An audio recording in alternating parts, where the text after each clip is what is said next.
And I'm going to, ask what's the business case for each of these 6 things that's requiring us to push out the launch deadline in order to do this, because it's going to mean that the engineer who's working on this cannot work on something else if we're adding to the scope.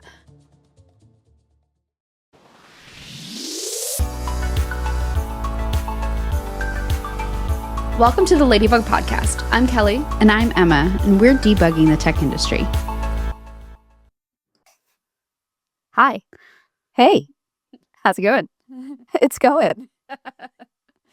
What are we talking about today? Today we're talking about how to manage projects as an engineering manager, which is frankly not something you think about needing to do when you think about managing engineers. At least I didn't.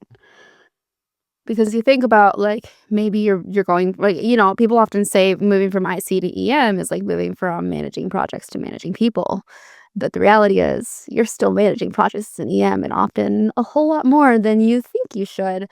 Because a lot of companies don't have dedicated project managers or people who are leading on the Scrum side or Jira admins. And so, you're going to have to learn how to do a good job managing that project and whatever that means. Also, one thing that we should clarify at the very beginning here is there is a difference between project management and product management. I was just going to say the same thing. I want to define the difference between those. People forget that. Yeah. And stay tuned for next week's episode, because we're going to dive into a little bit more about what a product manager does. But at least in my interpretation, product managers are responsible for oh my gosh. Well, now I'm blanking. But it's more about strategy and bringing in working with stakeholders to define company initiatives and bringing features and things to the product, as opposed to managing the individual projects that a team has signed on to do, the status of them, if there are any blockers or dependencies and ththings of that nature. But I don't actually know the formal definitions, so I could be wrong. I mean, I don't think the formal definitions really matter in this space, but product managers sit between sales and engineering and marketing. And so they're their presence with customers, they're understanding what feature requests are coming in from customers, from prospects, and they're establishing the roadmap, working closely with their engineering manager counterpart, and anybody else in product where there's overlap in what needs to be done. They're establishing basically the business case for why something needs to be built, and then leading the execution of that in a way. So the way I like to think about the difference, and again, we're going to talk about this more next week, but the way I think about the difference is that the product managers define the what and the why, and the engineering managers define the who and the how and the when. Because they're managing a lot more projects, and tech debt and all that good stuff, and they're defining which engineer should be working on this and why, and breaking down the milestones and so on. So project managers are purely focused on execution. They're focused more on how do we actually get from point A to point B, and how do we make sure we're staying on top of our schedule, and that we're not falling behind, and that they're keeping the necessary stakeholders informed. So now you can see why project managers, if you don't have one, the engineering manager really has to be that person, because they know they're doing the who and the how. And so they're already having to define the milestones and what that actually looks like from an execution standpoint. Yeah, this is the part of the job that I struggle with, solely because remembering the status of the 30 to 40 items on our 6-month roadmap at a given time is not easy for me. That's why I don't like doing long-term roadmaps. I mean, I think it's necessary as you move up in an organization. Your scope becomes larger, and you look a lot further into the future. But the reality is, you can say this is what we would like to work on for the next 6 months, or over the course of the next 6 months. But something could come up. 6 months ago, AI agents weren't a thing. And suddenly a lot of companies dropped what they were doing to build an AI agent, because that then became the hot thing, air quotes there, to keep up with competition and be relevant in the cutting edge type of product development. And so 6-month roadmaps, you can't really predict those kinds of things. And so that's why I like breaking things down into okay, what can we feasibly do in a quarter? Here's the 6-month or 1-year product vision. What can we do in the first half? What can we do in the first quarter? And then how can we actually look at the next the first 6 weeks of a quarter? and then kind of execute from there.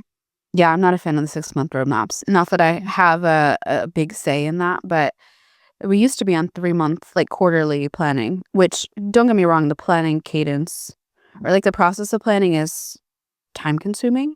Yep. However, you're right, like things change so frequently in 6 months to the point where like the roadmap that we start out the launch cycle with is definitely not even remotely close to the roadmap we end with. Exactly. Yeah. But yeah, let's talk a little bit about the project life cycle. Okay. Yeah. Why don't we start with why don't you walk through like the stages of the product life cycle? So at least in general, there are probably around 5 stages, although it's going to change company to company.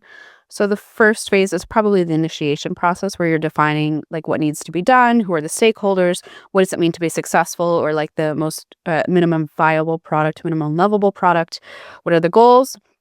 The second phase of that, once you've accepted the work, is to create your roadmap, to create like the individual trackable pieces of work within that. And we can talk about how to break down work in the next section here. But essentially taking these units of work via a tracking system.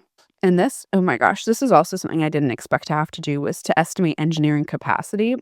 Oh, I love this game. Yeah, this is fun. We use perfect engineering days. So like I have this massive spreadsheet where I have mapped out 6 months, and I have every week I have like how many working days everybody on my team has. So if they have a vacation day, I'll go in and like decrease, or if there's a public holiday or whatever it is. And I sum all of those up. I multiply it by like their contribution factor. So for like full-time team members, it's a 1 because I expect like they're contributing normally. We also do these things called embeds where basically people from other teams can come sit with our team for extended periods of time, like 3 months, 6 months. And we give them half a contribution factor. So we're not accounting for them to come in and do as much work as a full-time team member. And we aggregate all of that. We pull out public holidays, potential sick days, keep the lights on time at like 50%. We calculate our perfect engineering days. But holy crap, this spreadsheet is massive. And it's taken 3 years to get it to a point where I'm happy with it. But it's, engineering capacity. The reason we have to do that is to match it up with like once we estimate all the incoming work that we're being asked to do, like based on priorities, how many days do we have? How many days are we looking at based on all this work, and then matching it up? Yeah. I like that. I like that you call it perfect engineering days. I have a similar spreadsheet that I created as well that looks at a lot of the same things. Like how many weeks are in the quarter, usually 12 or 13 weeks. How many engineers are fully ramped? How many are not fully ramped? Or how many do we expect to bring on in that given quarter? I looked at holidays. I plan for 1 week of vacation time per engineer. I also account for sick days, like potential sick days, more in Q4 and Q1 than in Q2 and Q3 because winter and a lot of people get sick around this time.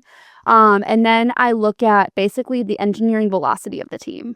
And it's similar to, I think, your contribution factor, but as you say, like, engineers don't code for 5 days a week. They do not write code for 5 days a week. No. Typical engineering velocity you might see considering meetings and PR reviews and edits and administrative work, writing ERDs, you might be looking at a 3 or 3.5 days per week. And so it kind of subtracts, it takes like a portion of what would typically be considered like, 6/10 of a week or whatever. And then from there you get your engineering days, like your estimated engineering capacity. I also account for, depending on the level that they're coming in at, a junior engineer, I expect them to take 3 months to ramp. 1 quarter to ramp. And so if they're starting midway point through the quarter, they might account for like 1/3 of an engineer for that purpose, like your contribution factor. Same thing if we're bringing on more people, it's going to take more time to onboard. And so that's going to decrease the other engineering velocity. And then more senior engineers tend to like very quickly start contributing early on. Yeah, totally. It's an actual science behind it, and every planning cycle we change something, whether it's like the keep the lights on is the biggest one for us, like what percentage of time do we want to reserve for anything related to the job that's not coding against an epic. And so we're constantly tweaking that figure. The balance becomes like if you have too much KTLO time, I call it non-coding time because keep the lights on is just not indicative of like how you're spending that time anyway. Yeah. But the non-coding time, it's like, okay, if we put it at 40%, there's a chance that we take on too much work and we're stressed out. If we put it at 50, then there's a chance we don't have enough work to do. I know we're diving into like estimating at this point. However, like I think the perfect engineering days work pretty well for our team. We also, one thing that I think really helped a lot was when we started estimating different incoming asks, not only identifying like dependent teams, like do we need data from a certain team that will require work and all of that, but also putting a confidence rating on these things, because oftentimes we would scope all of these like 40 incoming asks, or actually, I think this time we got closer to 80. It was nuts. And it's easy to be like, I think it could take us like 20 days, right? But how many engineers are we looking at working on it? Because the more engineers you add, I tack on it additional time because there's, collaboration that needs to happen. Also, this confidence rating, like, hey, I'm estimating this. I'm not confident in it. We might want to add some additional buffer time onto it. That's been helpful because for things that are straightforward, like fair enough, like, okay, 2 days, that's fine. For things that are really complex and have really volatile designs, or we have a lot of dependencies. If we're not confident, like I'm going to rate it higher estimation wise so we have the buffer. But yeah, if those get descoped, it's like, okay, now we have a bunch of time left. Like, Now what? exactly. Yeah. But there are a couple other ways you can estimate work. Maybe we just jump into that real quick since we're here. I've used t-shirt sizing before, and frankly, at a previous company, this gave me so much anxiety because we would sit in a room and we would count down from 3 and everyone would have to raise like a card that said the size of the t-shirt that you were looking at for the amount of work. And being the most junior team member who had just joined in a foreign country, nonetheless, because I was in Germany, was so intimidating to be like, I don't like that. I hated it. That's why I refused to, well, the t-shirt sizing is a different problem, but like forcing people to give like real-time estimates, not cool. But yeah, t-shirt sizing, I don't know. I just find them to be a bit arbitrary. They're very arbitrary, and I think what is the difference between small and medium? Yeah. Yeah. Being a woman, I wear both size small and medium, sometimes even large. Like I don't know what these mean. I know. Yeah, I don't like it. It's too vague. I like so I've used I have to find the resource, but Asana has a time estimate chart that they break cool. down. That's more just like story pointing basically. And the way that I use story pointing is, let's just say I'm throwing out some hypothetical things here. Like let's say something is 3 story points. It takes it'll take maybe 2 days to build. I don't know exactly which one's which. It's not registering right now, but like there's a certain point where the story points become so high, let's say 8, where as soon as something takes over a week or 2 weeks to build, that needs to be broken down into more tasks, which need to be estimated. Because if you can't have like full completion of tasks in one sprint, like 1 2-week sprint, your tasks are too big. Okay, interesting. Yeah, we're not like really strict on our team with this stuff, frankly. And this gets into the third phase here, which is the execution phase. Once you actually start working on these things, my team doesn't break down these big epics, which are like, I don't know, like if you're building a new feature, it would perhaps come in the form of an epic, right? Like, add a feature to a Spotify playlist to allow users to, let's say the download feature, which obviously already exists. Like, add a button that will allow users to download a playlist and listen offline. Okay, well, that's an epic, right? We don't do the breaking down of that into a story or a task until the execution phase. And we do like a project kickoff. And I'll be honest, I let my team handle it. Like, I don't micromanage how things get broken down. It's up to like, we call it a tech lead. It could be a road manager. It could be, whatever you want the term to be. But the person who's the directly responsible engineer, because I guess technically I'm the directly responsible individual for the overall like project, I guess, from an engineering perspective, but the one leading the work from a tech perspective, like it's up to them how they want to break down the tasks with their workstream partners. And I'm not micromanaging like how granular they are or anything like that. So maybe I'm not the best example of like how it should be done. No, I mean, it also depends on your team. If you have a very self-managed team, for example, and they have a history of delivering on schedule, you can be more hands-off with that. Mm. Sometimes when you're working on a very complex project, you have to break it down.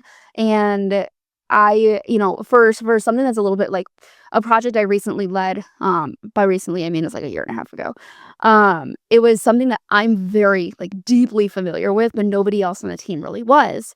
And so, I was a little bit more hands-on in the milestone, like breaking down the milestones and estimating those out, because I know from a like an over like I know from the project perspective, I know how long things should take. The actual execution piece of it, I'm not going to make you say like, okay, we need to do like the REST API and the GraphQL API functions 18 times for these 18 different things. I'm not going to be like, okay, give me estimates for each of those. Like, bucket them. I'm okay with that. Because basically the way that I do it is like, if we're setting like we need to launch this, we need to get this into beta, let's say 3 weeks before the end of the quarter. So we know generally how many weeks we have to work with. What do we need to build? What is the MVP to ship for beta? Which in my opinion, I call the minimum shippable product, not the minimum viable product. And then in that regard, what can we feasibly get done? So we can cut things if we absolutely need to. And so we have a general like roadmap that we're working on, kind of working backwards from that beta date. And we're checking in every single week. Like, how are we progressing against this timeline? Like, are we worried? Like, did one of my engineers get pulled to work on some other project and we, slowed down, or somebody got sick while I was out for a week, whatever it happens to be, just so we're always keeping up with that schedule. And I find that piece, the project management, is actually really, really useful, because we're notoriously, like, we as engineers in general are notoriously bad at estimating. Like, it is not something that you can just predict. No. You can't. Like, you can use historical data, but as soon as you're building something brand new, you're in a greenfield space. How are you supposed to know how much time something's going to take you? Yeah, we have that discussion a lot where we started trying to identify, is this similar to things that we've done in the past in terms of the teams we're interfacing with, or they're like, do we need to refactor things before we can get started, or like, does the design system have everything we need? And based on that, kind of aggregate estimations on projects that were pretty accurate, but it's a lot of data. And you can circle back to this like in the how do you measure progress, like when we talk about, or we could just talk about it now, but in terms of progress, like we actually just did a planning retrospective halfway through the launch cycle to say, like, here are all the projects, here's what we estimated at. How accurate was this estimation? Was it too low, too high, just right? What impacted that? And I can tell you, like, 80% of them were underestimated, whether that was due to scope creep or dependencies not being ready or missing requirements. And so I guess that's really good to know. Like, I actually liked the planning retro. And then what we did was like, we looked forward at the stuff coming through and like, this is what we estimated stuff out. Are we still confident here? Because when you think about it, it's all a budget, right? So like if you come in and you've overestimated a lot of the work that you have, meaning that you have a lot of days left that you can take back, okay, well, we can afford to spend more time on some of these other projects. It's totally fine. But yeah, we're trying to keep more real-time track of the progress of these things. That it's just very time consuming. It is, but it's time well spent. Yeah. In my opinion. And I also like these like midpoint retros too, because they're meant to be blameless. They're meant to be like, let's just look at what's happening. If things are taking you longer than you expected, like you're struggling in something, okay. Like, I don't expect you to be like operating at 100 and knowing exactly what to do every single time. Otherwise, like, AI would be a whole lot better in writing code for us. Like, that's just it's not realistic. And so, by giving those like touch points just to check in, like, this is what I said I would do. I'm trying to do this, like, I'm blocked for one reason or another. And like making sure you can have a conversation about it without feeling like it's coming across as just like giving excuses or complaining or something like that. It becomes an easier conversation to have with their team. And they'll be able to be like self-reflect without feeling judgment. Yeah.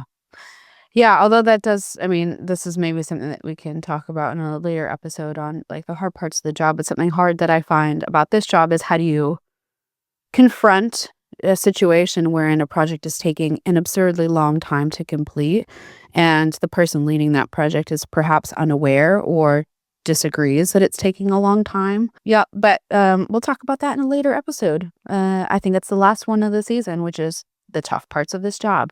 So yeah, once you have gotten through the execution phase, then it's on to perhaps monitoring or controlling. We do this, sometimes we do like A/B tests with different features to see like which version is hitting better in terms of what we want the impact to be. We do monitored rollouts for both the employees as well as the public to make sure we're not breaking things and it's being well received. Just really, yeah, just is anything else within monitoring and controlling, just making sure that the rollout is going well. I mean, yeah, setting up alerts, especially yes, that is fundamentally changing. Like, you know the risk of a project. Like, you should already know the level of risk that comes with shipping something. When you're just building this net new feature that people aren't using yet, the risk is a lot lower.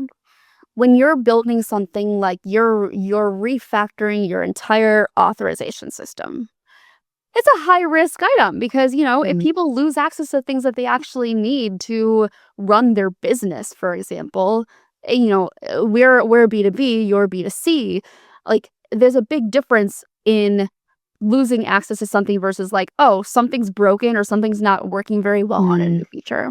So having the alerts, like very like detailed alerts set up so you can see a downward trend if something's happening versus like everything's suddenly on fire because a customer reported an issue. That's really, really helpful. Also, like feature flagging is so incredibly useful here. Like you should do controlled rollouts all the time, in my opinion. We rarely full send anything from 0 to 100. At an earlier stage startup, like let's say Series A, pre-seed, seed stage, you can take a lot more risk in shipping something directly into production, getting feedback live, and iterating on it when you have a smaller subset of customers.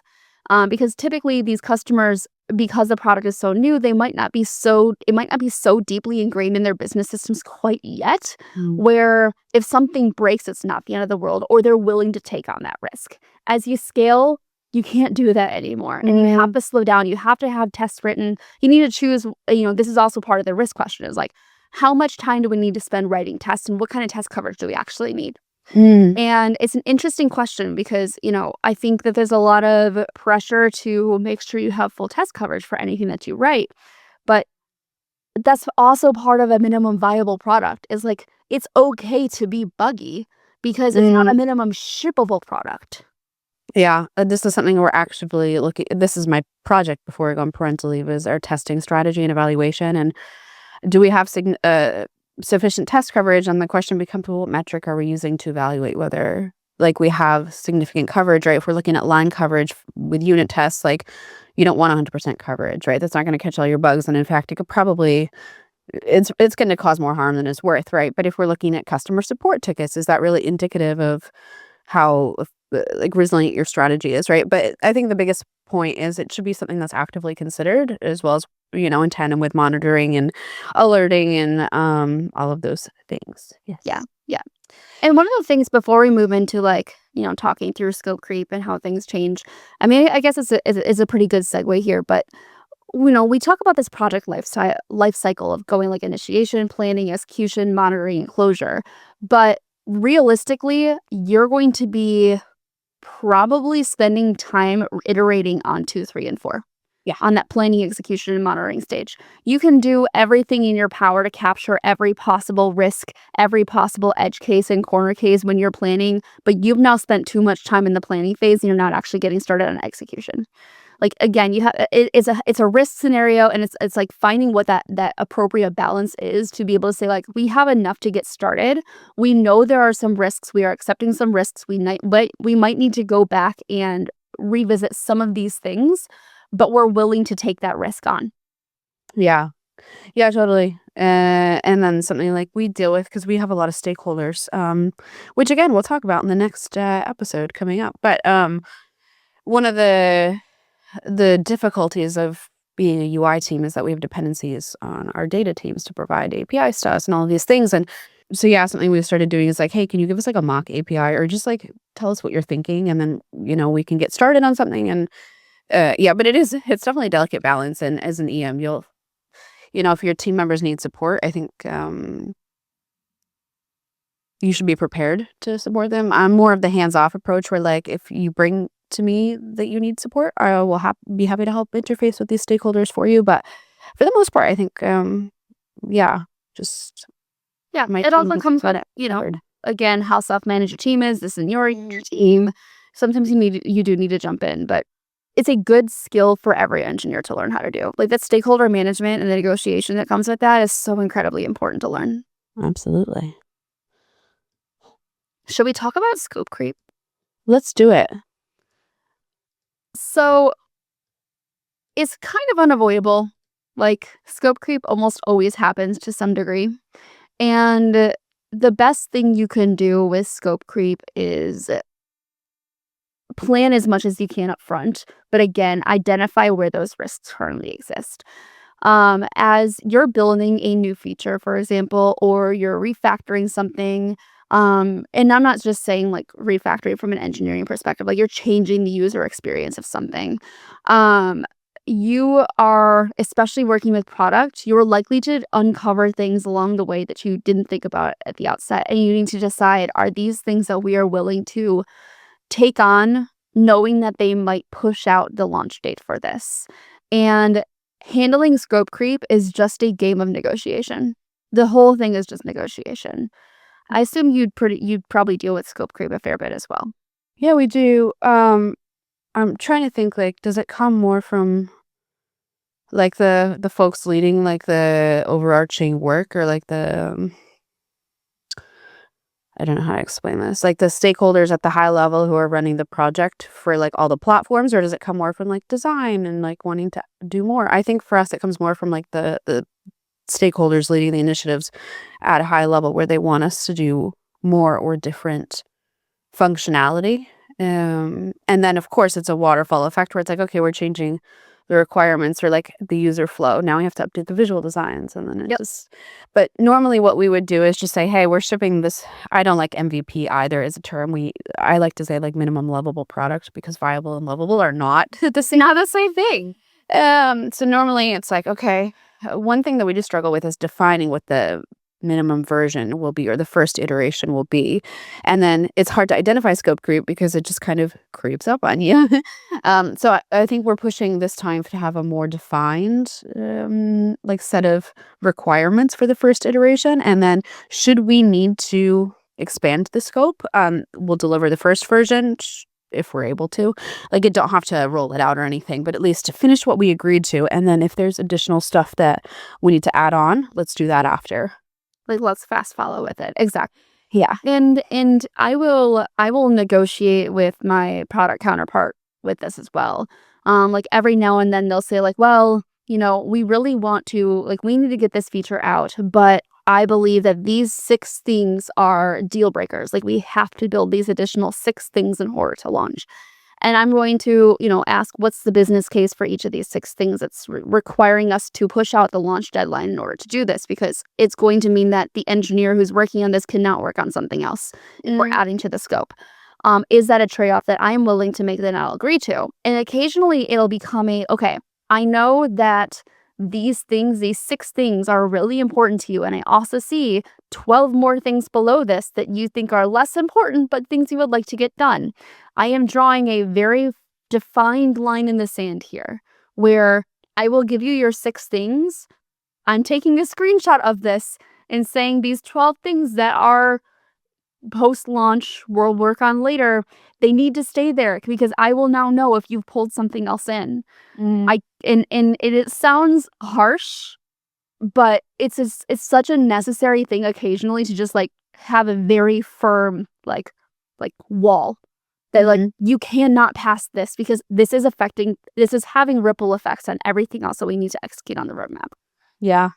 I don't often have to interface with stakeholders to set boundaries. And oftentimes, if I am looped into a conversation like, hey, can your engineer build this because we want to do it and it wasn't planned work, I'll bring the engineer in and say, hey, what do you think? And they'll give their opinion. And I say, cool, I back them up. Like, they say, we can't do it. So I am fortunate in my position where I don't have to be the one to evaluate whether like the opportunity cost of those decisions for the most part. Yeah. So I think be flexible, but be flexible with boundaries, if that makes sense. Absolutely. Yeah. Yeah. Yeah. If you're never setting boundaries, you're just gonna get pushed over all the time. And that's just not a healthy way of working. And then one thing that I meant to mention earlier on the time estimate side of things, like these types of things that come up when you're like completely unexpected work that has to get done. Something breaks, or you have a sudden customer commit. We'll have customer commits occasionally that suddenly get pulled in. Whatever the task is. I allocate a week each, 6 weeks for one engineer's time for what I call oh shit tasks. These are the things that like you're like, I did not plan to work on this whatsoever, but at least now I have time allocated for this, for one engineer's time in case something comes up. We don't have to push things around too much. Yeah, that's good. We have the concept of pesky bugs, which is different from like actual issues. Pesky bugs are, there's a random 0 that's showing up on this page that shouldn't be there. Or I'm a little annoyed, like this button is kind of getting covered a little bit by this other element. Like they're not deal breakers. People are still able to do their work. They're annoying, or they're just like mildly unsightly, but like they're not something is fundamentally broken. It's a pesky bugs challenge or channel, and there are many times when people will report actual issues and they're like, this is not pesky. Yeah. Let me define pesky for you. Yeah, like the system is down. You might want to like raise an incident. But Pesky bugs, can anyone load the dashboard? yeah. That's fine. Let's talk communication. Yeah. So how do you handle, like, you're working on a long-term project, let's say it's at least 6 weeks long. How are you handling the communication of that project during that time period? It really depends. Like we have one team we interface with for a lot of our data needs, and so we'll set up biweekly check-ins with their EM, and it's quite nice because we get FaceTime with her as well. But just to kind of hear like, hey, what's the status of your work? Here's what our roadmap looks like. Can you prioritize your work on this epic as well? So that's been good. But for like the stakeholders that are more leadership based, like for a product area or even higher, we do bi-weekly, so every 2 weeks we have a roadmap review with them where we'll show our roadmap. Here's the status of things. They're the projects that we're working on, and also raise any risks if there are any risks of it not being delivered on time. That's probably the biggest way that we keep everybody informed. Otherwise, like our product managers, like we do weekly newsletters as well.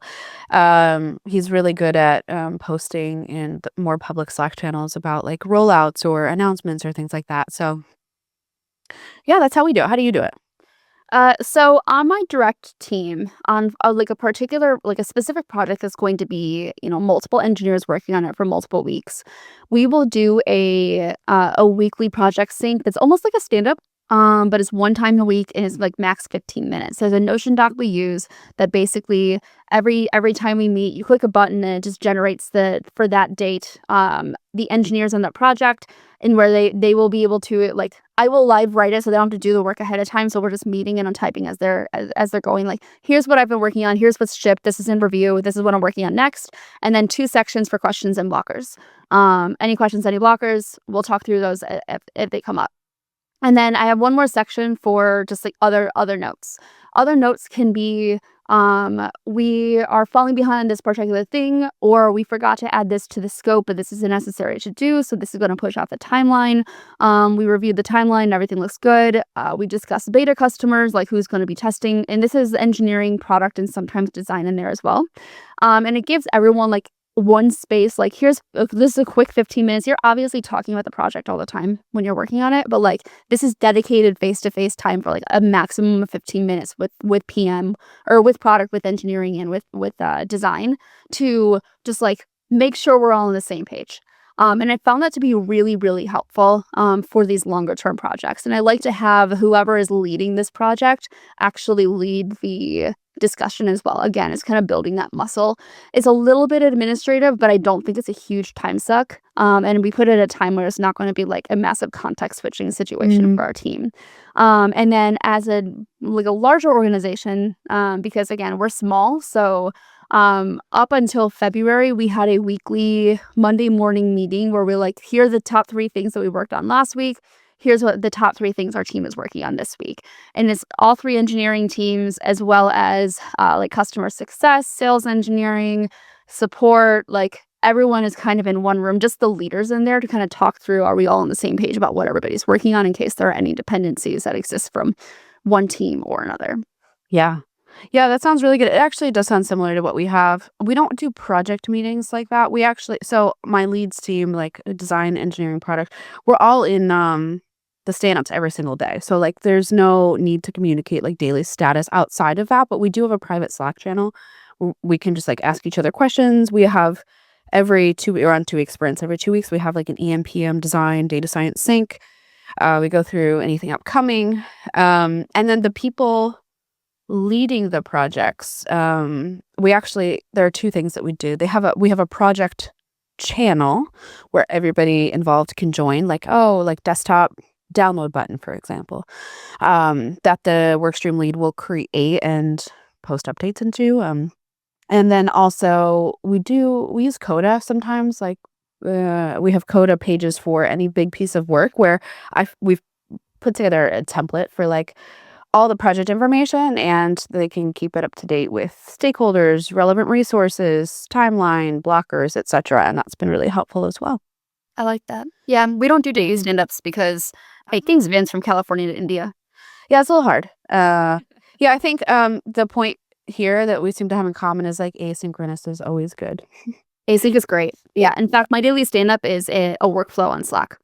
That's nice. just it's really cool. I post at like 9 a.m. Eastern, 8 a.m. Eastern, and you react with an emoji. It sends you a DM with a button to click and just ask you 3 questions. Like, what's your number 1 priority for today? Did you do yesterday's number 1 priority? If not, why? And then do you have any blockers or questions? And then just like it's less than like a minute or 2 to answer it, and that's it. It automatically posts into the thread. That's nice.